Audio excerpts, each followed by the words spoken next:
Hey cousins, welcome back to the channel. It's your cousin Q and your other cousin Princess. She around the way somewhere, y'all. But we did not want to fall off of doing our Amazon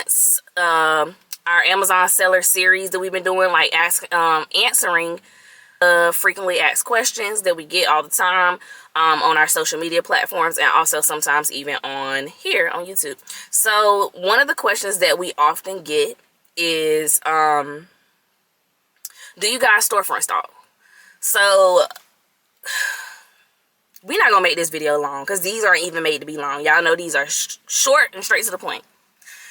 If I had to say 0 to 100% how often we storefront stalk, it is a hard 10%, probably less than 10%, and that's just being truthfully honest. First, let me say we do not judge anybody that decides to do storefront stalking. Like, we've even looked and did storefront stalking, like I said, 10%, like very small percentage, where we may peek and see like, who is the seller, what do they have on their storefront. So before I even get into the weeds of that, storefront stalking is another form of like almost like sourcing, basically. As an Amazon seller, you can go to other sellers' storefronts and see what they are selling. And you have the option to, like, if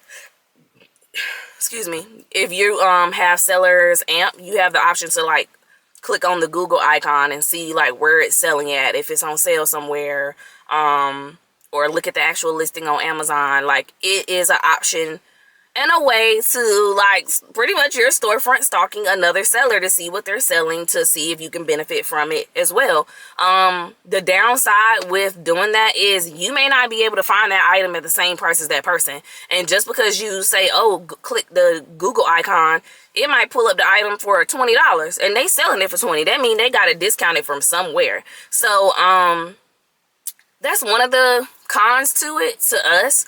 A pro is that you can just go out there and storefront stalk and see what other people selling and try to sell those things if that's what you wanted to do.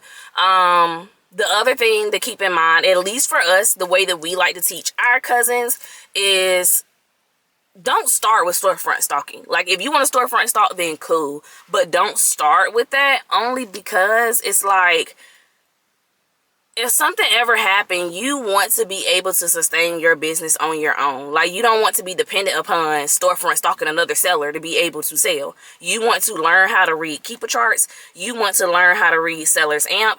Whatever sourcing tool that you want to use, you want to learn how to use those things so that you can effectively go out here and source at any point, any time, without having to be like, oh, I need some help with sourcing. Learn how to do it on your own. Learn that business model first before you start venturing into other spaces of selling. Somebody may beg to differ, but that is what we teach, because we want you to always be able to sustain this business and do it no matter what. The basics of it, y'all. Like I said, I'm not gonna be long-winded with it. We do not storefront stalk that much. It is very rare that we storefront stalk.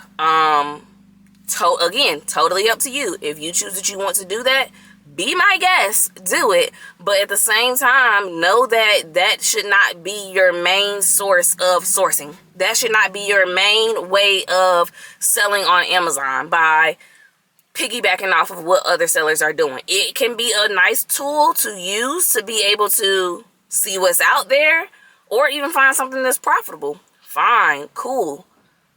But learn how to do this business on your own. Find your own lane as far as what works for you. If that's going in stores shopping, finding profitable items and selling. If that's sourcing online, fine. If you got the money to do wholesale, fine.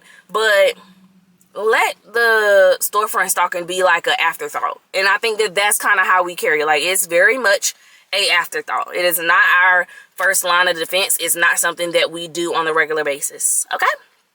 So hopefully that answer y'all questions about if we storefront stalk, how we feel about storefront stalking, what it kind of entails. If you have additional questions that we maybe did not answer in regards to storefront stalking, please feel free to ask us about it. As we're doing a series, we have no problem making another video that's like a part 2 of this if you have specific questions. So definitely drop it down in the comments. Make sure that y'all like and comment.